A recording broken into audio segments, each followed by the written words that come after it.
Democrats continue to play black people for fools, and you won't believe the latest example. Democrats are abusing a group of people who have been abused for so long they don't even know they're being abused anymore. Let's watch this. Then where is this help for the black people? Of course, I asked this question rhetorically. I don't believe white supremacy is America's problem. What bothers me is how the Democrats continue to play black people for fools.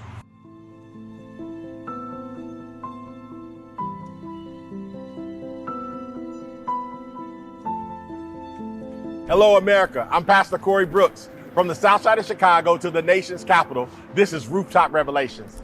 Many of you know me as the Rooftop Pastor. I recently spent 343 days living on top of a roof through Chicago's cold and heat to bring awareness to the violence and to raise money for this much needed community center that you see being built behind me. And because of the many donations from Americans just like yourself, we are raising the needed funds for this glorious leadership and economic community center.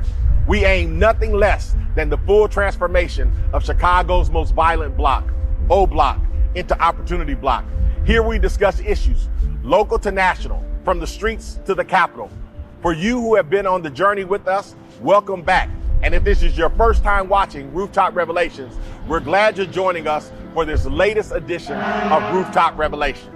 I recently read the news that California Democrats pushed forward a bill that would give those who crossed our border illegally up to $150,000 to buy their first homes. I first thought of some of my staffers at Project Hood, my nonprofit on the south side of Chicago, who work hard every day and have yet to reach the point where they can afford to buy a home. Though Illinois does not have a bill similar to California's, the state has given millions upon millions to these newly arrived people who have yet to pay their dues in America.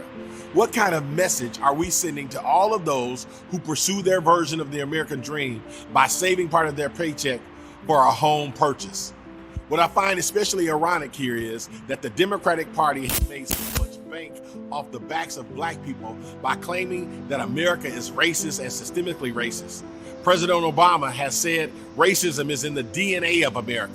President Biden essentially said America is so racist that he must hire the first black female Supreme Court justice because she can't do without his help, and on and on. Then where is this help for the black people? Of course, I asked this question rhetorically. I don't believe white supremacy is America's problem. What bothers me is how the Democrats continue to play black people for fools. Several years ago, then Chicago Mayor Lori Lightfoot ran her campaign on the promise that she would make the city of Chicago safer. And it is no secret that predominantly black neighborhoods like mine suffer disproportionate violence. What did she do upon being elected? She declared Chicago a sanctuary city, not for those suffering violence, but for newly arrived migrants. Why do they get the sanctuary and not our lifelong taxpayers? I have no issue with migrants, believe me, trust me, as individual people. I've taken them into my church, for we are all children of God. My issue is with our politicians playing us off on each other. That's my issue. More recently, politicians in California and Illinois dangled the promise of reparations for black people. Neither state owned slaves, and yet there was redlining and blockbusting and the like. We heard rumors that blacks in San Francisco might get upward to hundreds of millions of dollars in reparations, cash, homes for dollar tax-free annual payments, etc. I knew it was nothing but a scam, and I had to sit there and watch too many blacks that I know talk about what they would do with the money that was coming their way. Then the politicians in California said, never mind, no cash payments for you. We'll just give you more services, which means what? More money for government employees. Like the Vegas casinos, the government always wins in the end. And then to add insult to injury, the same government announces that it will give $150,000 to newly arrived migrants, which means what? Black taxpayers will be the ones helping footing this bill.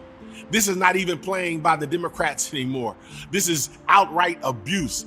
They're abusing a group of people that have been abused so long that they don't even know they're being abused anymore. If you think I'm exaggerating, I will give you one example, and it should suffice for any decent American.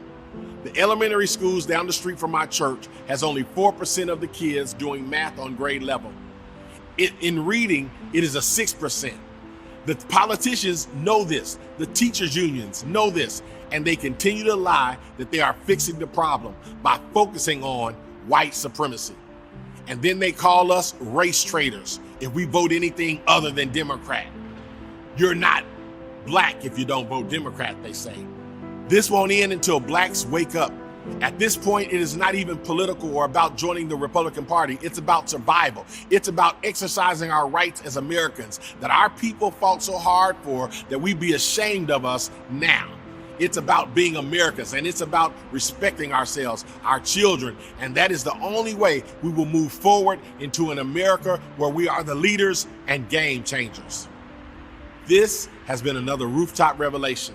God bless you, and God bless America.